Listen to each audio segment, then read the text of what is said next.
حق تلفي به کېدل ډېره زیاته. زه چې په دې عمر باندې زه راووتم او الیکشن ته ودرېدم خو دا ناجیزه روان و که نه. یو جی پي فنډ به په روټین باندې شي، پیسې به پکې نه اخیستل کېږي، دا یو خبره ده. بله خبره پکې جانباد گروپ فیدرتول دا هغه زیات نه زیات څلور میاشتې پاتې دي.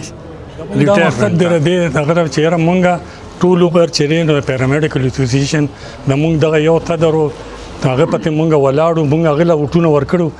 ته تقریبا 15 کاله مونږ هغه پسې دغه وکړو، کومک وکړو او هغه له ووټونه ورکړو.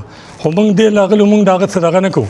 مونږ وایو چې یاره د هغه کارکردګي چې هغه که دا کارکردګي وي د 15 کالو کې نو د خلکو د ملګري دي مونږ دوی کې اویرنس پیدا کوو چې یاره تاسو به د یو کس پسې ولاړ یې نو دا نور هم ازمو کې دا ینګ جنریشن راغلي.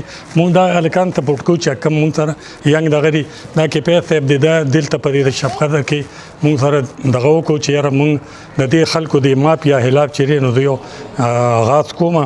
مونږ د مقصد دپاره په دې دغه نیت راغلو چې مونږ د پیرامیډیک خدمت وکړو په صحیح طریقې سره. داسې نه چې به یو مافیا وي او که مونږ له چا اوټ راکړو کو رانه کړو مونږ به انشاءالله د هغې قسم دغه کوو، شکریه م ادا کوو، منډه تړله به م وله وهو. که چا مونږ له اوټ رام نه کوو مونږ کامیاب شو انشاءالله. مونږ به د دواړو طرفو چې دی نو دغه کوو. اخره کې د یو خبره دا دی کې اټکول غواړم چې د مونږ کم مخالف صدر دی مونږ سره ولاړ دی جانباد گروپ فیدرتول دا هغه زیات نه زیات څلور میاشتې پاتې دي ریټایرمنټ ته. نو آیا دی به بیا د څلور میاشتې نه پس به بیا دې څه کړي؟ که پرس که دیاړو پاس هم شي که نه نو دی به څلور میاشتې کې بیا څه وکړي؟ هغه خو بس خبرداري او یو میاشت خو ستا په الیکشن په دوران به ختم شي. نو دا زمونږ د پیرامیډیکس رولونو ته زما دا خوات دي تاسو دې طرف باندې هم لږ سوچ وکړئ چې دی به 15 کاله خو ده داسې تېر کړل نو به دې تاسو له په دې څلور میاشتو کې یا 15 میاشتو کې دې تاسو څه وکړي. نو دا زما د ملګرو ته خواهی چې په دې خامخا سوچ وکړي. ذوالفقار شاه جنرال سیکرټري ډسټرکټ چارسدہ پیرامیډیکل.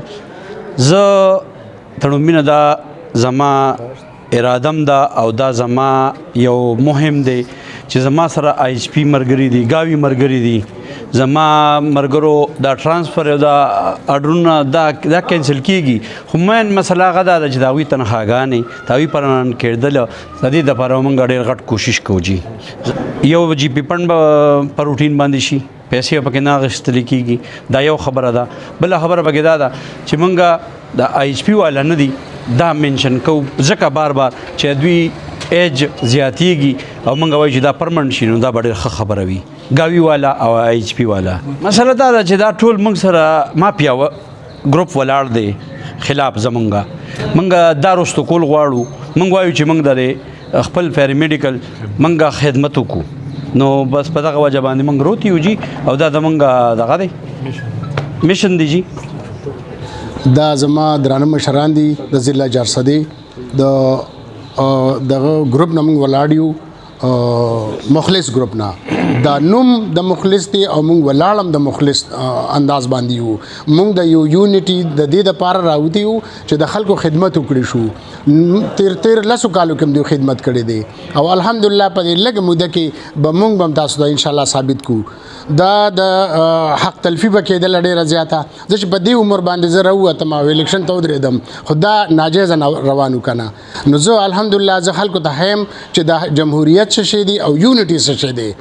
یونیټي داسې شی نه چې دا د 200 کسانو یونیټي ده، بس دا یونین به هم د 2 کسانو وي او دا نور کسان به د خپل لاندې کوو.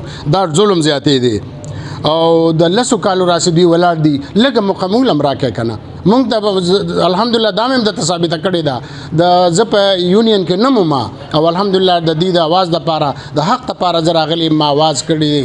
هلې ځلې مې ډېرې زیاتې کړي دي خو زمونږ چا نه اورېدل. نو زمونږ د دې دپاره زه دې سره ولاړ یم. مخلص گروپ دی زمونږه دا چې دی نو مونږ به انشاءالله حتی الوسع کوشش کوو چې څو زمونږ د ملګرو مسلې وي د ډسټرکټ چارسدې نو انشاءالله دا به د حل کولو کوشش کوو او دا به انشاءالله چوکاټ پورې رسوو.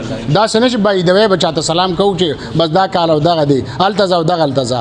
زمونږ څونه کارونه چې دي زه تاسو ثابتولی یم شمه دا خلکو د خپې لاندې کړي دي. ولې تا مال اوټ راکړی دی او تا مال نه دی اوټ راکړی نو بس ایله سټامونه رانالي او قسمیه کوي او جماعت ته مخېجوي نو دا خو یونین نه شو که نه.